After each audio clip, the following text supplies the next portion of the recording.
everybody out here on October 25th.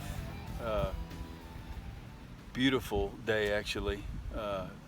Particularly a beautiful day to be outside. I'm here just at the park, sitting in the shade. But wanted to share with you a minute. We're in our 7th week of barber school at Bladecraft Barber Academy. And yeah, you know, the drive up from Marble Falls to Dallas-Fort Worth takes me about 3.5 to 4 hours every Monday, and then back again Friday. And I listen to a lot of music and things, but also I've been listening to podcasts, and one called the Barber Session. Some of you will know some of the barbers down in Tampa: Chris Bazio, Christian Perez, Chris Loco, those guys. Yeah, so Bazio and Perez do the Barber Sessions podcast, and they talk to barbers and talk about up-and-coming barbers and equipment and all kinds of things. It's kind of interesting, but something was said a couple of weeks ago when they were interviewing a fairly well-known barber down in their area. Yeah, and he said, you know, barbers are in their prime between 22 years old and around 32, early 30s, that after that you need to figure out something else to do. That was a bit alarming to me, since I didn't even start barber school till I'm 54 years old. And while I realize that's just one man or one group's opinion, because they all seem to chime in that they agreed with that, that young guys wouldn't want to sit in my chair. The reality is, I know it's not true. Yeah, maybe some young guys won't want to sit in my chair, but I know that what I'm doing is not fruitless, is not a waste of my time.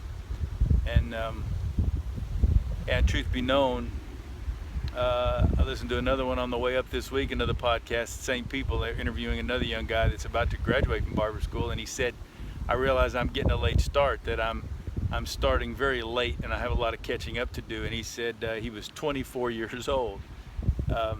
Again, look, I realize some careers are better left for the young men, but this is not the NFL or the NBA, this is barbering. And while certainly standing on your feet all day or working your fingers and wrists might be potentially hard for some older folks in bad health, I don't think that's the norm by any stretch.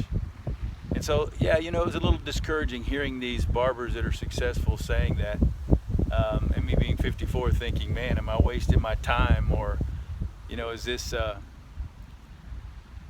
waste of my money?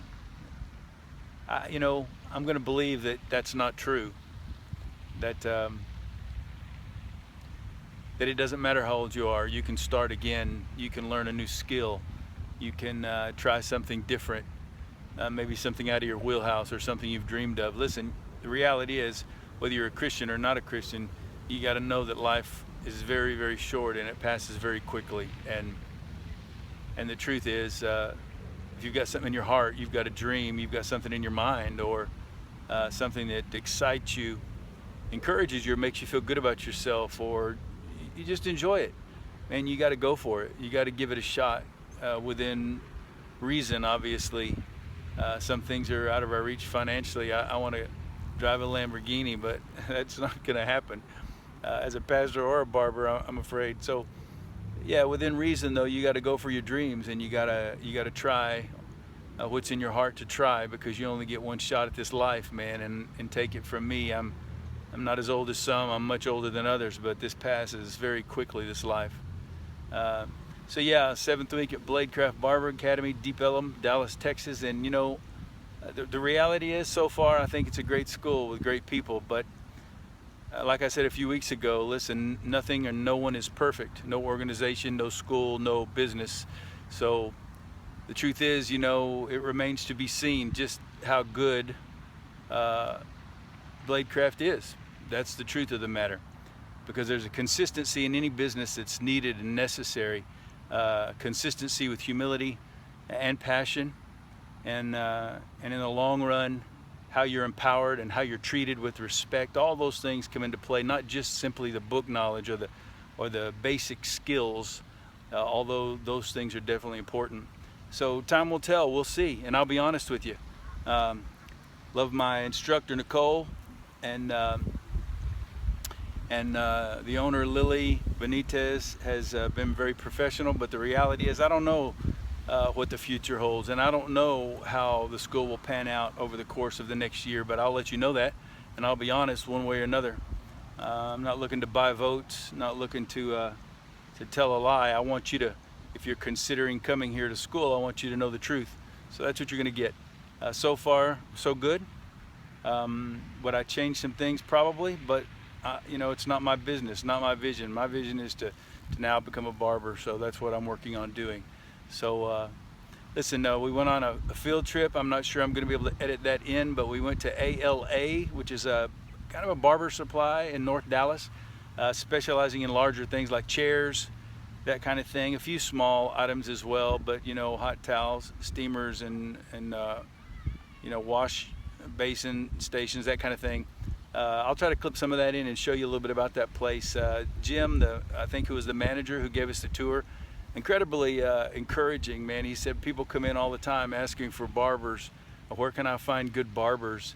Man, he said you barbers are at high demand, that schools are pumping some out, but they're not coming out high quality, highly skilled. But he said he believed our school to be the best in Dallas, and maybe the best in the state. I don't know, it's subjective, I know, but the reality is he was very encouraging. He said there's lots of folks that need you and want you, and you're in demand. Now's the time. It is not, the excitement in barbering has not waned. So he encouraged us to keep up the good work and not settle for second best in anything we choose to do. So hey, I'll try to clip some of that in.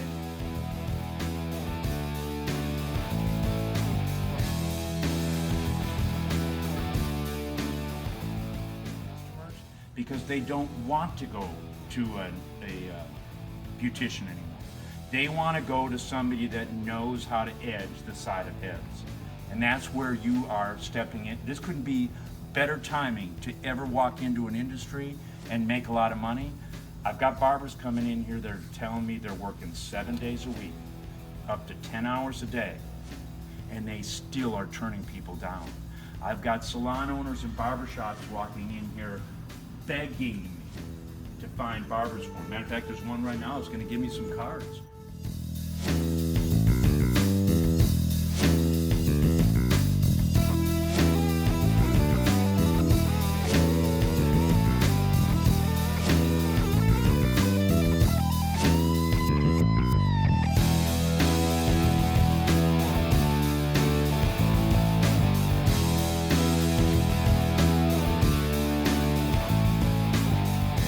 Hey, I'm going to continue to enjoy this beautiful day, and I look forward to getting with you again in the future.